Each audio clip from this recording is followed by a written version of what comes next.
হাসনাত আবদুল্লাহর আসনে তথা কুমিল্লা ৪ দেবিদ্বার আসনে ভোটের নতুন সমীকরণ। বিএনপির সমর্থন পেলেন গণ অধিকার পরিষদের জসিম উদ্দিন। ত্রয়োদশ জাতীয় সংসদ নির্বাচনের শেষ মুহূর্তে এসে নাটকীয় মোড় নিল এই আসনের ভোটের লড়াই। গণ অধিকার পরিষদের প্রার্থী মোহাম্মদ জসিম উদ্দিনকে আনুষ্ঠানিকভাবে সমর্থন দিয়েছে বাংলাদেশ জাতীয়তাবাদী দল বিএনপি। আজ বৃহস্পতিবার দুপুরে বিষয়টি নিশ্চিত করেন কুমিল্লা উত্তর জেলা বিএনপির সদস্য সচিব AFM তারেক মুন্সি। তার ভাষ্য, বিএনপির স্থায়ী কমিটির সদস্য নজরুল ইসলাম খানের কাছ থেকে মৌখিক নির্দেশনা পাওয়া গেছে। পরে দলীয় দপ্তর থেকেও একই নির্দেশ আসে।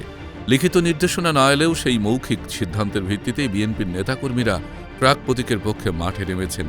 উল্লেখ্য, ঋণ খেলাপির অভিযোগে বিএনপির মনোনীত প্রার্থী ও সাবেক সাংসদ মঞ্জুরুল আহসান মুন্সির প্রার্থিতা বাতিল হলে কুমিল্লা ৪ আসনে কার্যত প্রার্থী শূন্য হয়ে পড়ে দলটি। জোটগত সিদ্ধান্ত অনুযায়ী এরপরই গণ অধিকার পরিষদের প্রার্থী জসিম উদ্দিনকে সমর্থনের সিদ্ধান্ত নেওয়া হয়। এই আসনে ১১ দলীয় জোটের প্রার্থী জাতীয় নাগরিক পার্টির দক্ষিণ অঞ্চলের মুখ্য সংগঠক হাসনাত আবদুল্লাহ। বিএনপির সমর্থনের আগে তাকেই এগিয়ে থাকা প্রার্থী হিসেবে বিবেচনা করা হচ্ছিল, তবে নতুন সমর্থনে ভোটের মাঠে সমীকরণ বদলে গেছে বলে মনে করছেন রাজনৈতিক বিশ্লেষকরা।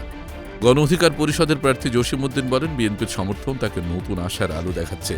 দেবিদ্বার বিএনপির ঘাঁটি হিসেবে পরিচিত, আর এই সমর্থন তাকে শক্ত অবস্থানে নিয়ে গেছে বলেই মনে করছেন তিনি। এদিকে প্রার্থিতা হারানো বিএনপির সাবেক এমপি মঞ্জুরুল আহসান মুন্সি স্পষ্ট করে বলেন, দেবিদ্বারে এখন ট্রাক প্রতীকী ধানের শীষ। নির্বাচন কমিশনের তফসিল অনুযায়ী আগামী 10 ফেব্রুয়ারি সকাল 7:30টায় শেষ হচ্ছে প্রচারণা। হাতে থাকা অল্প সময়কে পুরোপুরি কাজে লাগাতে মাঠ পর্যায়ে সক্রিয় হচ্ছেন বিএনপির নেতাকর্মীরা। অন্যদিকে হাসনাত আবদুল্লাহ জানিয়েছেন, তিনি কাউকে দুর্বল প্রতিদ্বন্দ্বী হিসেবে দেখছেন না। ভোটের মাঠে সবাই তার কাছে হেভিওয়েট।